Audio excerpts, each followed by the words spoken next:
to underrated movies. I'm your guy, I'm your man, Mr. Alton Henry. And today I would like to talk to you of another underrated film that you need to check out, that you should check out. And it's one that I believe it's severely underrated. I'm thinking back to it. I haven't watched it in a while, but I could really kind of think back to it to kind of pick out the pieces from the film and quite frankly, some parts of the movie still fresh in my mind. It's actually one of Mia Goth's first movies.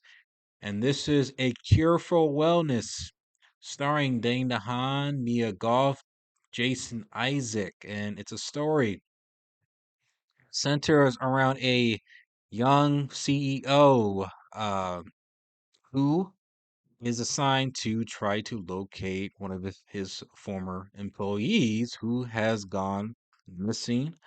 And during an accident, he gets in a car accident and he is admitted into the this unusual mental hospital where he is drugged, treated for his unusual claimed illness by this crazy ass doctor. But then there's mystery surrounding this girl played by Mia Goth who roams around freely on this isolated hospital that she may or may not have a bigger purpose in this mental location, castle, hospital, whatever it is that they're stuck on. And it's crazy. Directed by Gore Verbinski, whatever the guy that made the Pirates of the Caribbean films, at least the first three. And what I really, really, really, really loved about this film, it's like a big budget. It is a big budget, big budget, old school gothic horror movies, kind of similar to like The Haunting with the remake of with Liam Neeson. Uh, it has this bigger scope horror movie that you don't normally see now these days, and in fact, it's actually kind of tragic that you don't because it's to me I think it's very hard to craft a good well big budget psychological horror that really kind of gets you under your skin, and this film really did. It really take its time. The film really takes its time fleshing out the story. There's a lot of layers circulating around the hospital, Jason Isaac's character, and to be honest, it is kind of like a epic horror mystery, kind of feels like a novel that slowly kind of just unravels as the more this our main uh protagonist, Dane DeHaan's character, slowly kind of gets himself involved into Mia Goss's life, trying to learn more about her, trying to learn more about the history of the mental hospital, and finding out that he's being forcefully treated, drinking these weird chemicals, these weird potions, these weird medicines that causing him to hallucinate. And that's where the biggest, I would say, maybe gripe with the movie, that there might be a little bit too many hallucinations that goes on into this movie, but it's a psychological thriller. It's supposed to get you to in that moment of psychological craziness. Dane DeHaan was actually really great here. I think the actor is actually kind of underrated.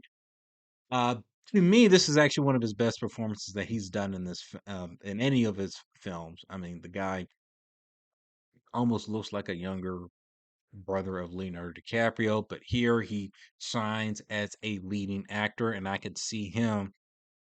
Unfortunately,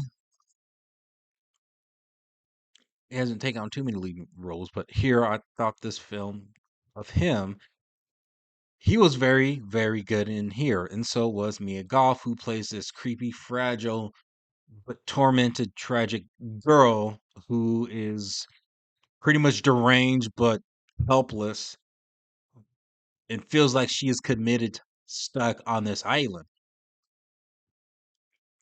And you feel so sorry for her. You feel so sorry that you really, really wish for the protagonist to kind of help her out. And the further you learn more about her character arc and what her character is supposed to fit within to the story, is very horrific. There's some very very unique scenes that this director really crafts out, and something with eels, with Mia Goth taking a bath with eels, and and there's a little bit of weirdness that goes on in this film, and I like weirdness, but there's something that's a big ass reveal that late that happens later into the movie, which I won't spoil because I'm asking you guys to seek this film out, and I'm going to tell you this: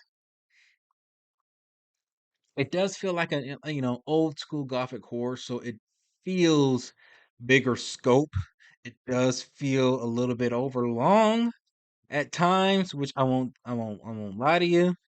But I actually loved where this film was going, and it kind of does end in a little ambiguous way. I kind of like where things aren't necessarily too clear, where it kind of leaves you in the imagination of what is going on with this character mentally. Well, heck, if you go through something so like tragic like that, I'm sure you would be mentally unstable. Yeah, I think so too. Because the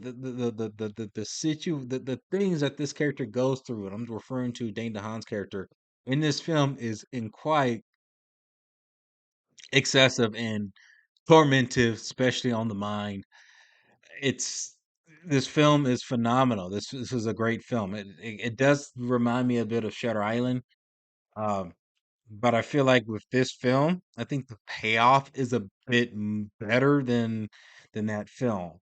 I might talk about that film too, but I think it's considered a classic. But here, this film I highly recommend you check it out. This film is great. A Cure for Wellness. Have you seen it? Comment below. Let me know if you have, and let me know what is your favorite underrated movie.